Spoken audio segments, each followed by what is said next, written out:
ma sœur a mis quelque chose dans mon verre. Je l'ai échangé avec celui de son mari. Elle le regrette. Bonjour, je suis Anne. À la fête d'anniversaire de ma sœur, elle m'a tendu un verre, souriant comme si cela signifiait la paix, mais je l'ai vu chuchoter au barman. J'ai vu le second verre.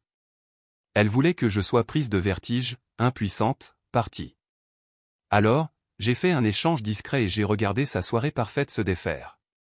Ils ont effacé mon nom des invitations, des discours, même des photos de famille, mais la boisson? Ce fut sa dernière erreur, car lorsque le silence échoue, la vérité a une façon de hurler en retour. Avant de plonger dans le vif du sujet, à quelle heure écoutez-vous et d'où? Laissez-le dans les commentaires, car il ne s'agit pas seulement de trahison, il s'agit de ce qui se passe quand la personne discrète cesse de le rester. Le message est arrivé à 19h43 un jeudi, discussion de groupe familial. Valora l'avait intitulé « Une nuit inoubliable ». J'ai tapé sur l'image, une invitation aux teintes pastel, gravée en relief de filigrane dorée. Veuillez vous joindre à nous pour célébrer le 10e anniversaire de Valora et Grant. J'ai parcouru la liste des hôtes, organisée par les familles Ridley et Thatch. Aucune mention de moi. Ni sur la ligne des hôtes, ni dans l'encart RSVP, nulle part. Je l'ai regardé plus longtemps que je n'aurais dû. Mon nom n'avait pas été oublié, il avait été délibérément omis.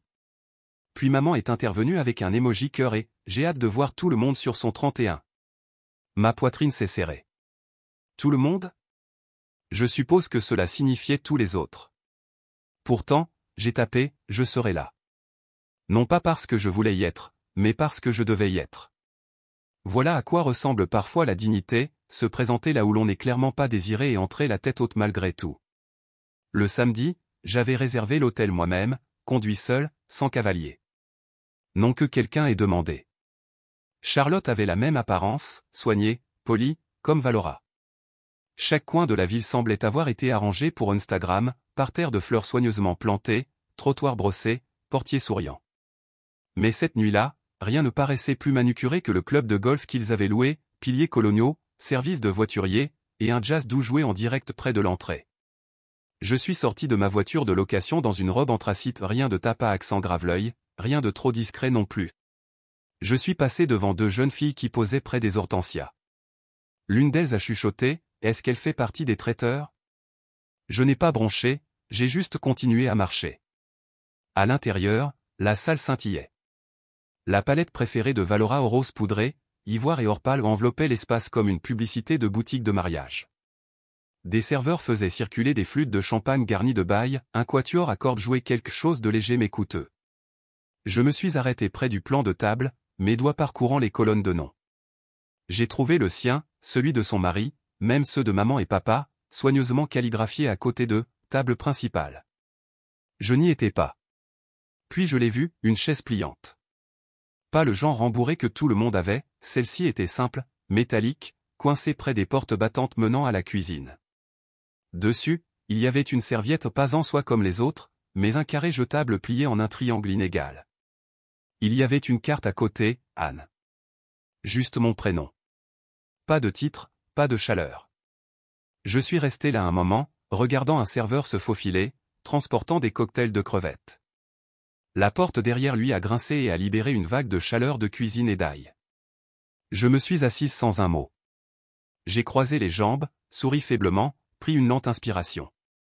Ce n'était pas une erreur, c'était un message. Un message silencieux, le genre qui fait plus mal qu'un cri. 20 minutes se sont écoulées. La musique a changé, les conversations bourdonnaient autour de moi comme des abeilles évitant une fleur qu'elles ne voulaient pas.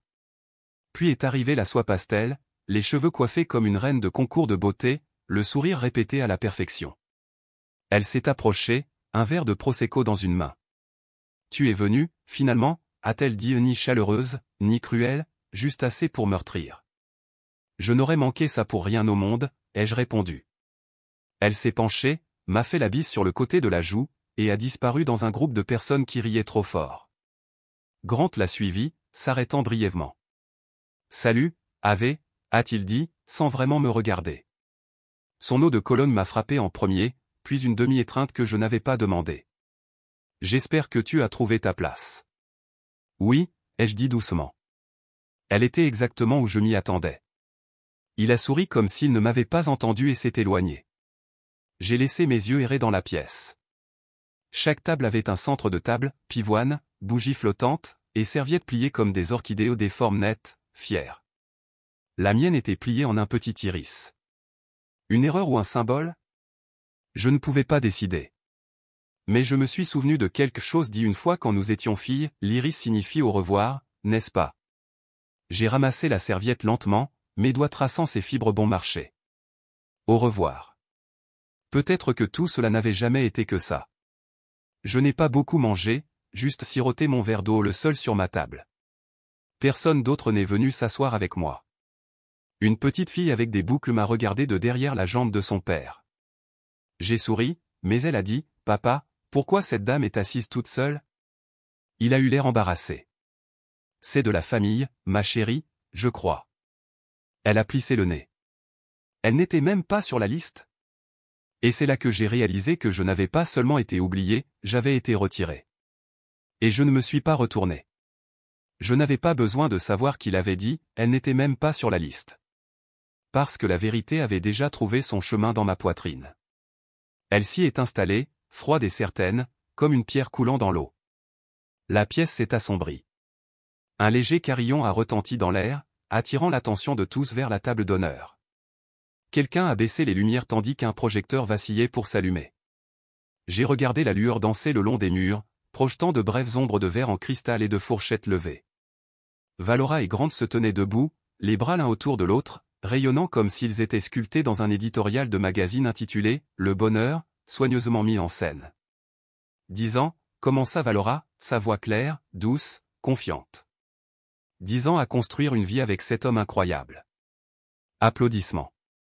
Grant a pris le relais ensuite, racontant des souvenirs de leur premier appartement, les difficultés avec la fondation qu'ils avaient créée, et puis, bien sûr, leur ascension.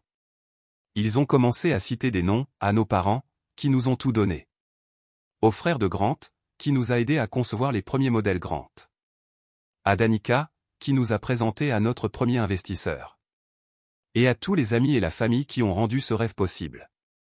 Le mot « famille » a résonné générique, non spécifié, propre. Je suis resté assise, immobile, le dos droit, attendant. Mais mon nom n'est pas venu. Pas un murmure, pas un signe de tête. Rien. Et pourtant, ma signature était toujours sur le prêt qui avait permis d'approuver leur organisation à but non lucratif. Mon virement d'urgence avait autrefois maintenu leur hypothèque à flot pendant la crise de 2008. Quand ils avaient besoin de quelqu'un pour garantir leur crédibilité, c'était mon titre de poste directrice de la programmation pour une organisation à but non lucratif d'alphabétisation à l'échelle de l'État qui avait ancré leur proposition. Mais maintenant, je ne faisais plus partie de leur histoire d'origine. La salle a applaudi. Certains se sont tournés pour me jeter un coup d'œil de bref, maladroit regard de pitié ou de confusion mais personne n'a rien dit. J'ai souri quand même, parce que c'est ce que l'on fait quand le sol se dérobe sous vos pieds, vous prétendez que vous aviez l'intention de tomber. Un serveur est passé, offrant plus de champagne. J'ai décliné, me levant pour me dégourdir les jambes. Une nouvelle file s'était formée près de la table d'exposition, les gens déposaient des cadeaux et embrassaient Valora, offrant leurs félicitations. Je gardais mes distances, observant de côté, jusqu'à ce que je remarque la boîte, celle que j'avais passé 3 semaines à planifier. Elle était emballée dans du papier ivoire, nouée avec un ruban prune foncé, la même teinte que Valora portait le jour de sa fête de fiançailles. À l'intérieur se trouvait une sculpture en bronze personnalisée gravée de sa citation préférée de leur vœu de mariage, construire un monde où personne ne se sent diminué. Je l'avais commandé à un artiste local d'Asheville, une pièce discrète, intentionnelle. Et maintenant, je regardais Grant la déballer, sourire, et la brandir. « Ouah, dit-il, assez fort pour que la salle l'entende. Danica, c'est magnifique. » Danica, debout 2 invités derrière, se figea. Son sourire hésita. Elle regarda autour d'elle, incertaine, puis gloussa nerveusement. « Oh, bien sûr. » Il passa à autre chose. Mon nom avait été échangé sur l'étiquette, réécrit. Je n'ai pas dit un mot. Je n'ai pas bronché. Mais quelque chose dans ma colonne vertébrale s'est verrouillé. Je n'étais pas effacé par erreur, c'était délibéré, répété. Je me suis détourné de la table des cadeaux et me suis dirigé vers le bar. Une cousine, Sophie je crois, s'est glissée à côté de moi pendant que le barman préparait quelque chose de fluorescent. C'est si gentil de ta part d'être venu, a-t-elle dit, surtout après tout. J'ai marqué une pause. Quel tout? Elle a cligné des yeux. Oh, rien.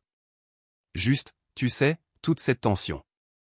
Je veux dire, tu es comme, de la famille éloignée maintenant, n'est-ce pas? Je pense juste que c'est génial que vous soyez toujours proches. Famille éloignée. Je lui ai adressé un sourire qui n'a pas atteint mes yeux. À cela, ai-je dit, levant mon verre d'eau. Elle a trinqué avec le sien et s'est éloignée. Et voilà, la chose que je n'avais pas voulu admettre, ils avaient redessiné les frontières, déplacé les meubles de l'appartenance, jusqu'à ce qu'il ne reste plus de place pour moi. Je suis sorti sur le balcon. L'air frais de la nuit a caressé ma peau, et les bruits de la fête se sont estompés derrière la vitre. Je me suis appuyé sur la balustrade, regardant le scintillement des guirlandes lumineuses se refléter sur la surface de l'étang artificiel du country club. J'ai sorti mon téléphone, pas d'appel manqué, pas de message non lu, pas de texto de Valora depuis des mois. Je me le suis chuchoté, ni en colère, ni même amer, juste fatigué, alors, c'est comme ça qu'ils ont fermé la porte sans jamais la claquer. Puis, juste au moment où j'allais partir, j'ai surpris un mouvement dans le coin du patio, Valora. Elle se tenait près du poste du barman, parlant bas, sa posture délibérée. Elle tenait 2 verres. Elle en a tendu un, puis a tenu l'autre juste assez longtemps pour taper 2 fois son ongle contre le bord. Le barman a acquiescé. Et c'est là que ça m'a frappé. Je suis rentré à l'intérieur, l'écho des rires m'accueillant comme une gifle. Je n'ai pas bronché. Valora était exactement là où je l'avais laissée, juste après le coin du bar, posée d'une manière qui la faisait paraître décontractée sauf que je connaissais ses tics, l'inclinaison de sa tête, la façon dont elle pinçait les lèvres quand elle voulait que quelque chose passe inaperçu.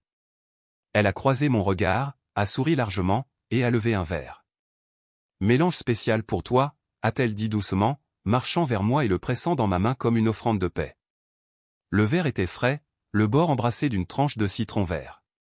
Valora l'a tenu une seconde de trop avant de le lâcher.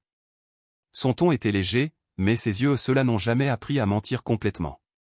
J'ai rendu son sourire par un des miens, tout aussi pratiqué.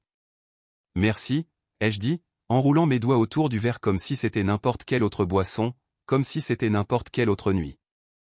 Profite bien.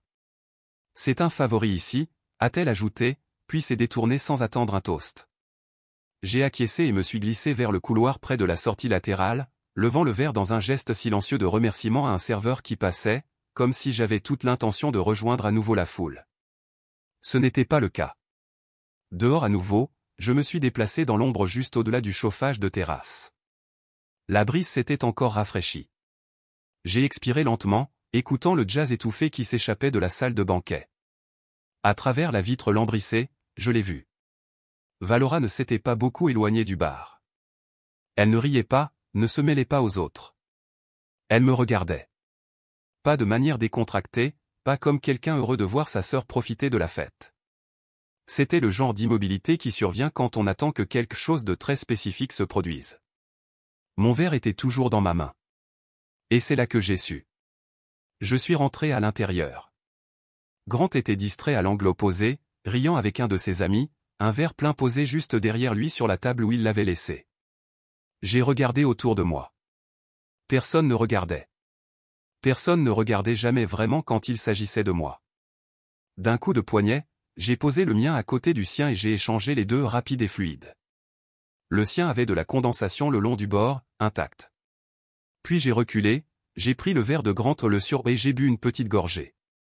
Agrume, fade, ordinaire. La musique a enflé en arrière-plan. Quelqu'un a appelé à un toast. J'ai rejoint la salle comme si de rien n'était, me déplaçant à travers les courants de bavardage avec un calme aisé. 45 minutes se sont écoulées.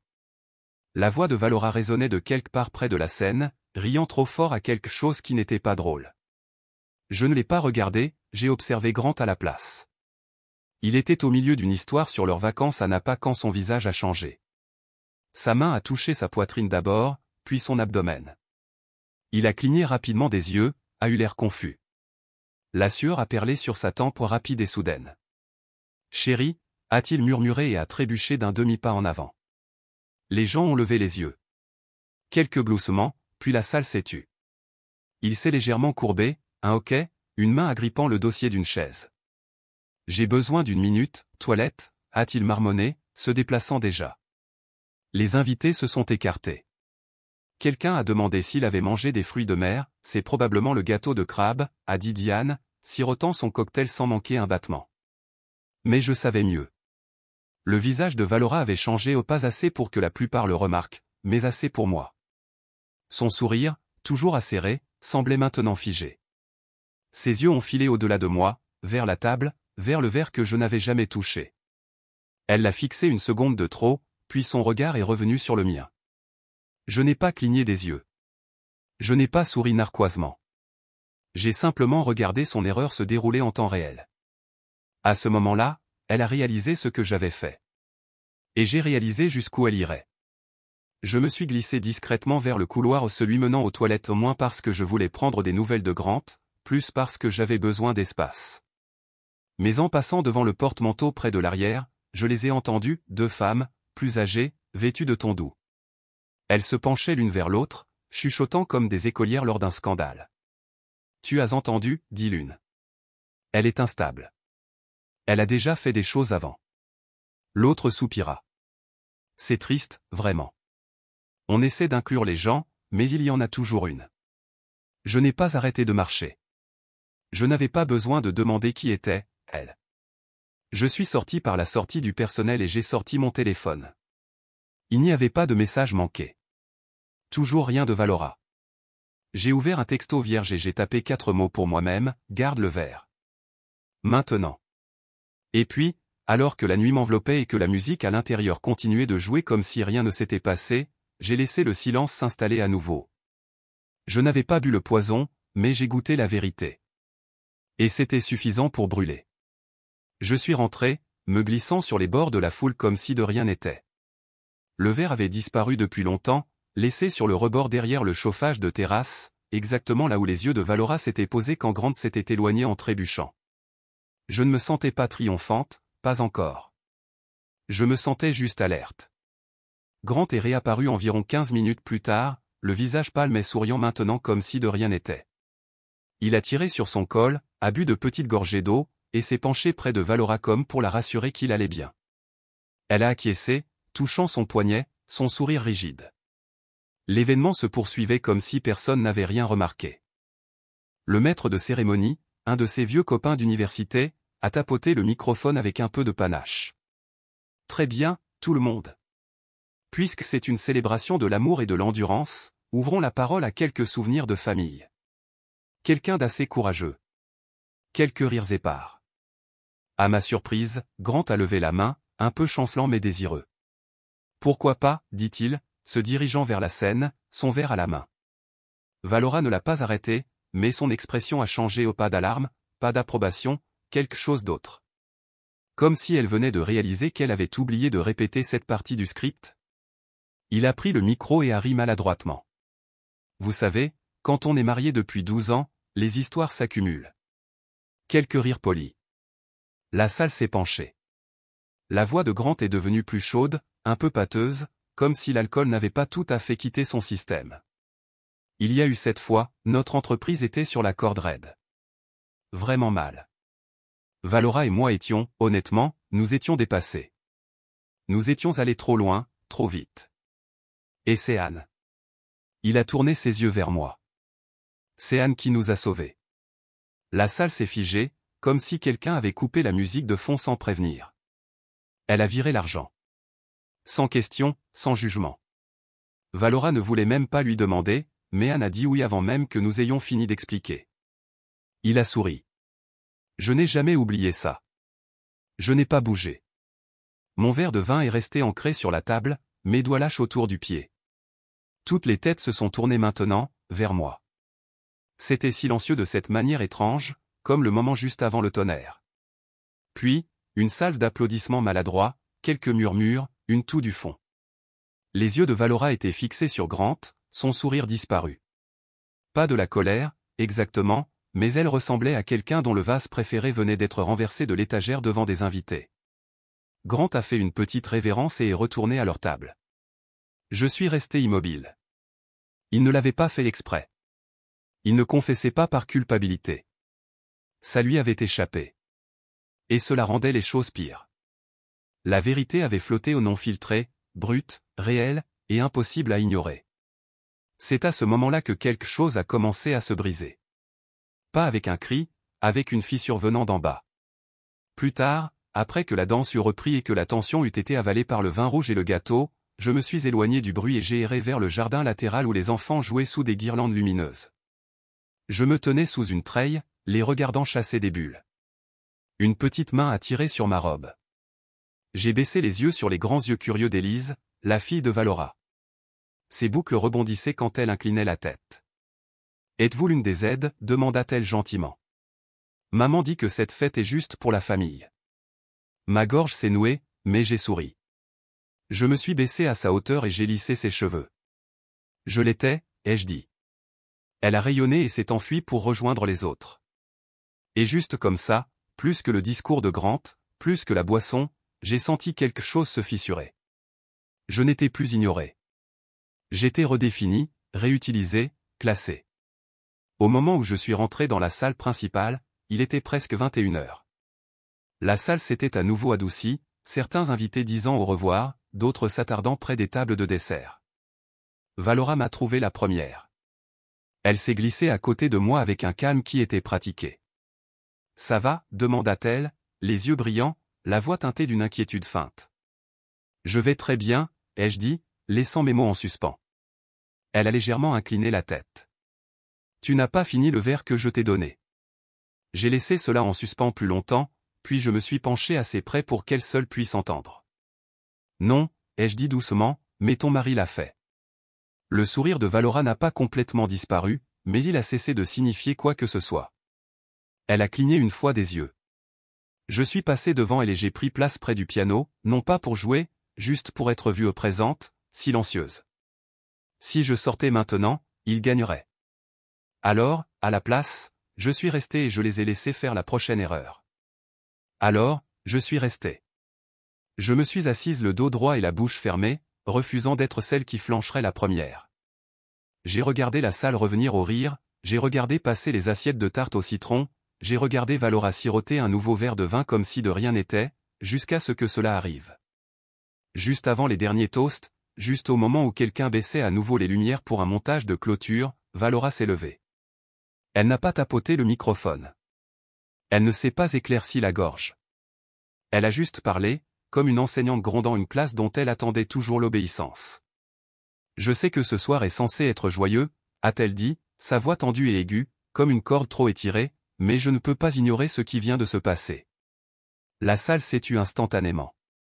Les fourchettes se sont arrêtées en l'air, même le quatuor a baissé ses instruments. Elle a baissé les yeux, a fait un signe de tête vers Grant, qui avait toujours l'air pâle, et a placé une main sur son cœur. Mon mari a failli s'effondrer. Quelque chose n'allait pas. Et nous l'avons retracé jusqu'aux boissons. Elle n'a pas dit mon nom, elle n'en avait pas besoin. J'ai donné à quelqu'un quelque chose de gentil, un geste de confiance, et elle, sa voix s'est légèrement brisée, assez pour paraître répétée, l'a transformée en arme. Des halètements ont fleuri comme des coquelicots. Quelqu'un a laissé tomber une cuillère. Le visage de Grant s'est encore plus décomposé dans la confusion. Il s'est agité sur son siège, se remettant à moitié de ce qui rampait encore sous sa peau, et a ouvert la bouche mais l'a refermée. Elle n'avait pas réglé ça avec lui. Tous les yeux se sont tournés vers moi. Et j'ai réalisé, c'était toujours le plan. Ou peut-être pas toujours, mais une fois qu'elle a vu Grant s'effondrer, elle s'est ajustée. Elle a affûté l'histoire. Elle avait besoin d'un méchant. Alors me voilà. Je ne me suis pas levé. Je n'ai pas parlé. J'ai gardé les mains jointes sur mes genoux, et pour la première fois ce soir-là, je me suis laissé le ressentir pleinement, le poids du silence collectif. Personne n'a pris ma défense. Ni Grant, ni Diane, ni même mon propre père, assis 2 tables plus loin, les yeux fixés sur sa serviette pliée comme si c'était une écriture sainte. C'était la vraie boisson qu'ils m'ont tendue, l'humiliation, servie froide, devant tout le monde. Le maître de cérémonie, visiblement secoué, a essayé de rediriger après quelques instants. « Eh bien, d'accord alors. Peut-être devrions-nous revenir au diaporama et, célébrer un peu plus. » C'était maladroit. Ça a marché, pour l'instant. Je me suis éclipsé, non pas parce que je fuyais, mais parce que j'avais besoin de respirer. Dans un couloir latéral, près de la station audiovisuelle, un jeune d'une vingtaine d'années était penché sur un ordinateur portable, tripotant la liste de lecture du projecteur. Il a levé les yeux quand je suis passé. « Eh, attendez. Vous êtes Anne, n'est-ce pas ?» J'ai acquiescé. « Je crois que je vous ai dans le système. » Enfin, je vous avais. Il a tourné l'ordinateur portable vers moi. Valora m'a donné le jeu final de photos, mais, Jean, je croyais me souvenir de vous avoir vu dans certaines des versions précédentes. Il a cliqué sur les photos, l'une après l'autre, barbecues familiaux, fêtes nationales, visite à l'hôpital après la crise cardiaque de papa, et j'avais disparu. Pas recadré, pas flouté ou supprimé. Sur une photo, mon épaule était encore visible, maladroite, comme si j'avais été sur le chemin de quelque chose de plus joli. Mais tout le reste ? Disparu. Ce n'est pas une erreur, ai-je chuchoté. Il n'a rien dit, a juste eu l'air mal à l'aise, comme un serveur qui venait de renverser quelque chose sur une veuve et ne savait pas quelle serviette prendre en premier. Je l'ai remercié et je suis parti. J'ai trouvé les toilettes pour femmes les plus proches et je me suis enfermé dans la cabine la plus éloignée. Pas de sanglots, juste une libération. Les larmes sont venues vite, chaudes, mais mes mains sont restées serrées. Je me suis regardé dans le miroir quand j'ai eu fini, yeux gonflés, lèvres tremblantes, cheveux impeccables. Voilà à quoi ressemble un rasoir, ai-je dit à voix haute. Et puis mon téléphone a vibré. Numéro inconnu. Juste un seul message, j'ai vu ce qui s'est passé. Et j'ai des images. Ce n'est pas la première fois qu'elle fait ça. Pas de nom. Mais c'était suffisant. Parce que juste comme ça, l'histoire a changé. Pas en leur faveur. Pas cette fois. Après m'être essuyé les yeux et avoir stabilisé mes mains, je suis sorti dans le couloir où les voix bourdonnaient encore et les talons claquaient comme si rien n'avait changé. Mais pour moi, tout avait changé. Et quelque chose à propos de ce message, ce seul message, a allumé une partie de moi qui n'avait pas brûlé depuis des années. Je me suis glissé dans le placard à manteau, j'ai fermé la porte derrière moi, je me suis assise sur le banc, j'ai ouvert le fichier vidéo. Il s'est chargé lentement. Mon pouce tapait contre mon genou, non pas par nervosité, mais pour le rythme. L'écran a vacillé. Une vidéo silencieuse a commencé, barre faiblement éclairée, Valora dans cette robe en soie signature, dos à la caméra, mais son profil incomparable. Elle a sorti quelque chose de sa pochette, l'a rapidement versé dans une flûte de champagne, a parlé au barman, se penchant. Il a acquiescé. Elle a regardé autour d'elle, puis a fait un geste vers la salle à manger. L'horodatage ne mentait pas, 20h42. Exactement quand je l'ai vu offrir la boisson, juste pour moi. Un autre clip a suivi, Grant, au milieu d'un rire, acceptant la flûte, la vidant d'une gorgée rapide et festive.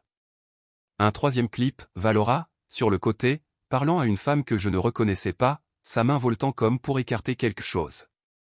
Elle était censée être trop prise de vertige pour gâcher quoi que ce soit. J'ai mis la vidéo en pause, j'ai fixé l'écran. J'aurais dû ressentir de la rage, mais ce que j'ai ressenti, c'était de la précision honnête, froide comme si tout ce qui avait tourbillonné s'était finalement aligné. Mon téléphone a de nouveau vibré. Cette fois, pas de nom, mais un deuxième message, vérifie tes investissements. Je savais déjà où chercher. J'avais aidé Grant à lancer cette entreprise il y a des années, j'avais signé le premier chèque moi-même non pas parce qu'il l'avait demandé, mais parce que Valora m'avait regardé dans les yeux un soir au dîner et avait dit, si ça marche, ça nous élèvera tous. À la maison, j'avais classé les originaux, mais j'avais une copie numérisée de l'accord initial sauvegardée dans mon cloud. Je l'ai ouverte. Mon nom, clair comme le jour, Anne Ridley, investisseur silencieux à 33%. Puis j'ai ouvert la version mise à jour de l'année dernière, lorsqu'ils avaient refinancé. Aucune mention de moi. Juste une note de bas de page de l'avocat, suite à votre demande, référence à l'investisseur silencieux supprimé. Juin 2021. Je ne me sentais pas prise de vertige. Je me sentais documentée. Ma bouche s'est asséchée, mais pas de chagrin ou de clarté. Je n'étais pas seulement exclu socialement, j'avais été effacé sur papier légalement, intentionnellement. J'ai regardé par la minuscule fente de lumière sous la porte du placard. Puis j'ai appelé mon avocate. Sauvegardez cette vidéo, ai-je dit doucement, gardant ma voix basse et plate. Elle n'a pas posé de questions. Ensuite, j'ai cliqué sur le numéro qui m'avait envoyé le fichier. Il a sonné 2 fois, puis, Anne? C'était Danica. L'amie de longue date de Valora, son ancienne styliste de l'ombre, celle qu'elle avait l'habitude de parader comme consultante en images de sa marque avant que Danica ne cesse brusquement de se présenter à quoi que ce soit. Je savais que c'était toi, ai-je dit. Depuis combien de temps as-tu les images? Depuis que j'ai vu ce qu'elle a fait, a-t-elle dit simplement. Il y a 3 ans. Elle m'a dit que j'embarrassais sa marque, que mon look était démodé. Mais en réalité, j'ai eu trop d'attention lors d'un lancement. Elle m'a fait recadrer de toutes ses promotions le lendemain. Le silence s'est étiré. Danica a ajouté, elle fait ça, guerre silencieuse, joli couteau. Et les gens la laissent faire parce qu'elle sourit quand elle coupe. Je n'ai rien dit pendant un moment. Puis, témoigneras-tu? J'ai déjà appuyé sur enregistrer, a-t-elle dit. Une pause, puis un clic. Je n'ai pas souri. J'ai juste expiré. Parce que quand quelqu'un construit une vie en éditant les gens, il oublie une chose, parfois, la personne qu'il essaie d'effacer est celle qui a conservé tous les documents. Le trajet jusqu'à la maison de Valora fut court, mais dans ma poitrine, quelque chose attendu depuis longtemps s'était mis en place. Je n'ai pas tripoté mon téléphone. Je n'ai rien répété. Je n'en avais pas besoin. Ce soir-là, sa salle à manger était habillée comme une page de catalogue, fleurs discrètes, douce lumière des bougies, carton nominatif gravé en cursive, 6 chaises, invités soigneusement choisis et l'illusion de l'harmonie. Je suis entré, j'ai adressé un signe de tête poli à nos parents, et je me suis assise en face de Valora. Grant a à peine croisé mon regard. Danica est arrivée la dernière, se glissant tranquillement à sa place avec un sourire fatigué. Elle n'a pas apporté de cadeau, elle n'en avait pas besoin. Valora a joué le rôle à la perfection, passant les plats, faisant la petite conversation, complimentant l'écharpe de maman. Sa voix n'a pas tremblé une seule fois. Si elle a remarqué le changement dans l'air, elle ne l'a pas montré. Nous avons traversé le dîner sans incident, mais c'est le silence qui rendait les fourchettes plus lourdes. Elle a apporté une tourte au chocolat étagée, coupée méticuleusement. J'ai accepté une part, tout le monde l'a fait. Elle a allumé les bougies du centre de table et a dit, le dessert apporte toujours la paix, n'est-ce pas? Je l'ai regardé et j'ai souri. Juste une fois. Puis, sans un mot, j'ai fouillé dans mon sac, j'ai sorti mon téléphone, j'ai fait glisser la télécommande sur la table, celle qui se connectait à l'écran plat derrière nous. Cela dérangerait-il quelqu'un de regarder quelque chose, ai-je demandé. Personne n'a répondu. J'ai tapé sur la télécommande.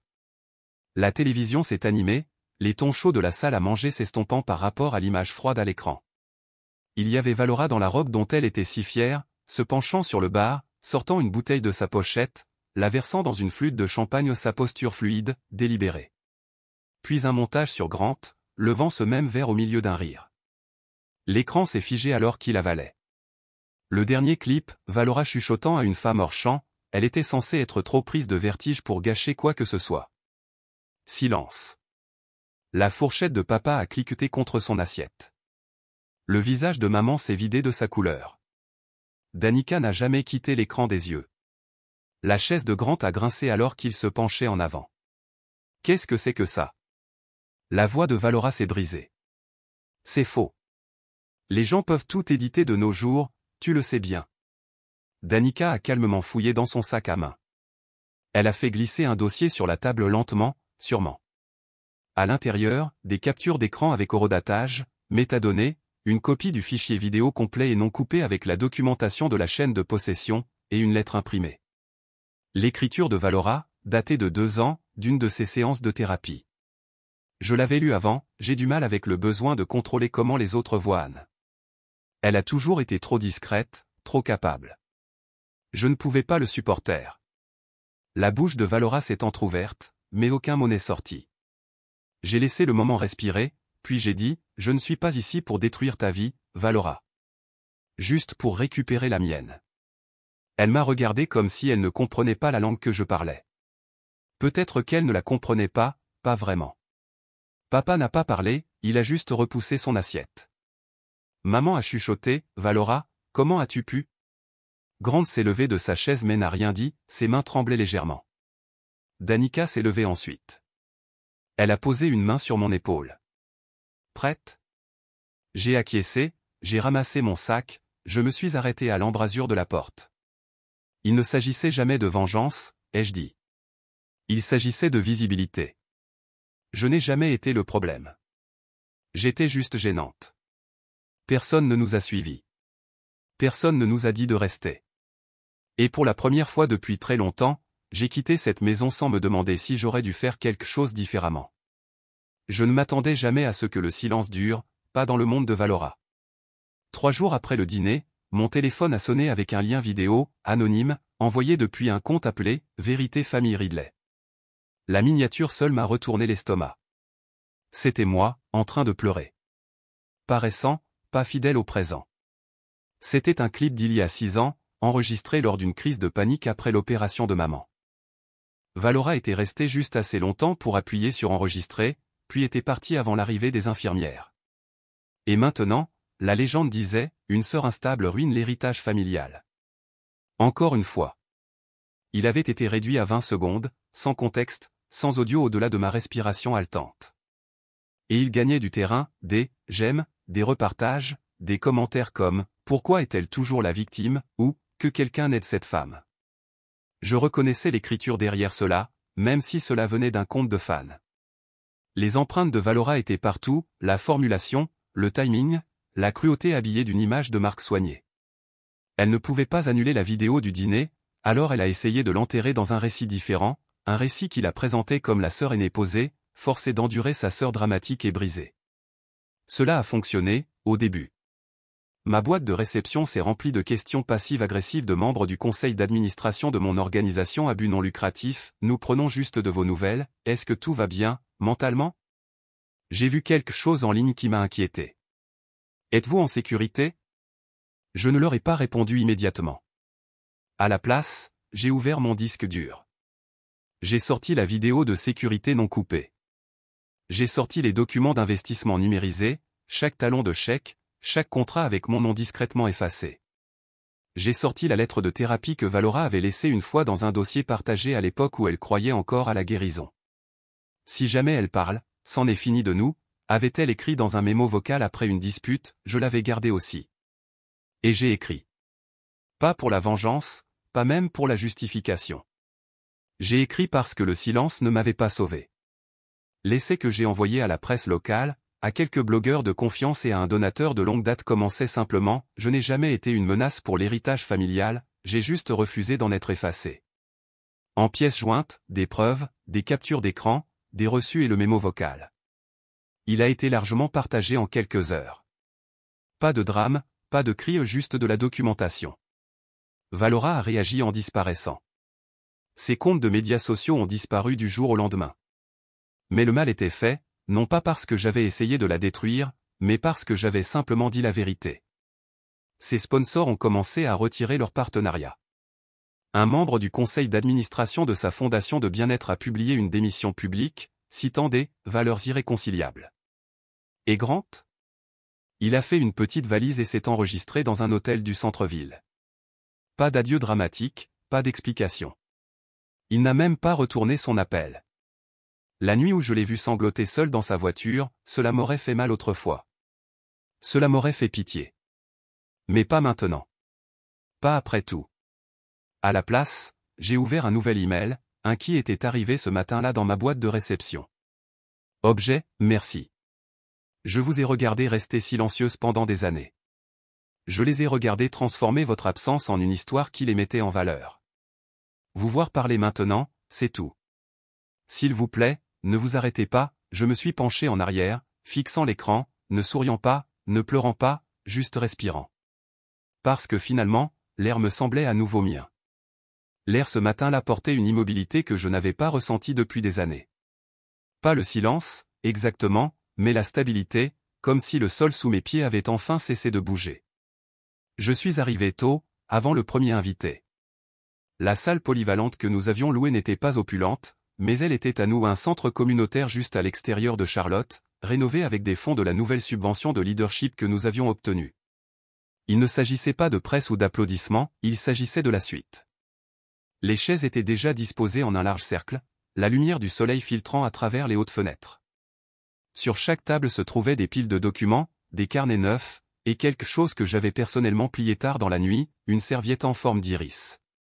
Pas une orchidée, pas une rose. Un iris plié au simple, résili, discrètement complexe. C'était le genre de fleur qui ne mendiait pas l'attention, elle se tenait juste là, poussait, revenait. Les premiers invités sont arrivés lentement, des femmes, pour la plupart dans la quarantaine et la cinquantaine, certaines plus âgées, quelques-unes plus jeunes. On pouvait le voir dans leur posture ou le poids de trop nombreuses années à être interrompues, à ce que l'on parle par-dessus elles, à être rejetées. Quelques-unes étaient venues seules, d'autres serraient des sacs fourre-tout comme une armure. Je les ai accueillies par leur nom, une par une. Personne n'a été oublié. Au moment où je suis monté sur le petit podium que nous avions installé près de l'avant, chaque siège était occupé. Je n'ai pas utilisé de microphone, je voulais que ma voix les rencontre sans filtre. Merci d'être ici, ai-je dit, d'une voix stable et claire. Cette salle est construite par des femmes qui savent ce que c'est que de disparaître et qui choisissent de ne pas le faire. J'ai marqué une pause, regardant les yeux rencontrer les miens, certains retenant des larmes, d'autres hochant simplement la tête. Ce n'est pas un discours, ai-je continué. C'est un commencement. Il y eut une vague d'accords silencieux. Et puis, parce que l'univers aime l'ironie, une livraison de fleurs a été apportée, des iris violets. Pas de carte au début, juste une enveloppe vierge. Je l'ai ouverte. Le message à l'intérieur était manuscrit, tu es resté immobile quand le monde poussait. Tu as choisi d'avancer. Pas de signature, juste l'écriture que je reconnaissais élégante, soignée. Je l'ai mise de côté sur le podium. Je ne l'ai pas lue à voix haute au groupe, mais plus tard, pendant la pause, quelqu'un a demandé, alors je l'ai fait. Et puis je l'ai jetée dans le bac de recyclage. Je n'avais pas besoin de la garder. Une clôture ne signifie pas toujours le pardon, parfois, cela signifie simplement que la porte ne s'ouvre plus dans les deux sens. Alors que l'événement touchait à sa fin et que la plupart des gens étaient partis, je suis resté en arrière, j'ai rangé, j'ai parcouru la salle une fois de plus. Je me suis laissé respirer le sentiment de quelque chose de terminé et de quelque chose qui commençait. C'est alors que je l'ai vu, Grant, debout près du fond, les mains jointes devant lui. Pas en costume cette fois, juste une veste simple au civil dans tous les sens du terme. Nous ne nous sommes pas étreints. Il s'est approché, a hoché la tête une fois, et a tendu la main. Je l'ai prise. J'aurais dû écouter, a-t-il dit, quand tu m'en as donné l'occasion. J'ai étudié son visage. Les rides semblaient plus profondes que dans mon souvenir, pas plus vieux, juste plus nettes. Certaines vérités ont besoin de silence pour éclore, ai-je dit, mais elles ont toujours besoin de lumière du soleil. Il a de nouveau hoché la tête et est parti sans rien demander, pas d'excuses, pas de performance. Et cela, étrangement, était suffisant. Je suis resté une heure de plus, assise à la dernière table près des fenêtres, regardant le ciel brûlé d'un orange doux et d'or. Une fille s'est approchée, peut-être 8 ou 9 ans. Elle était là avec sa grand-mère, l'une des participantes. Elle a incliné la tête. Êtes-vous la dame qui a construit cet endroit? J'ai souri. L'une parmi tant d'autres. Elle a baissé les yeux sur la serviette près de son assiette, tripotant les plis. C'est joli, a-t-elle dit. C'est un iris, lui ai-je dit. Nous les plions pour nous souvenir. Se souvenir de quoi? De ceux qui ont été laissés de côté, ai-je dit, et qui se sont ramenés eux-mêmes. Elle a hoché la tête comme si cela avait un sens parfait. Peut-être que oui. Elle s'est éloignée. Je suis resté quelques minutes de plus, n'attendant pas, étant juste. Parfois, la meilleure façon d'écrire son histoire est d'arrêter d'attendre que quelqu'un d'autre vous inclue.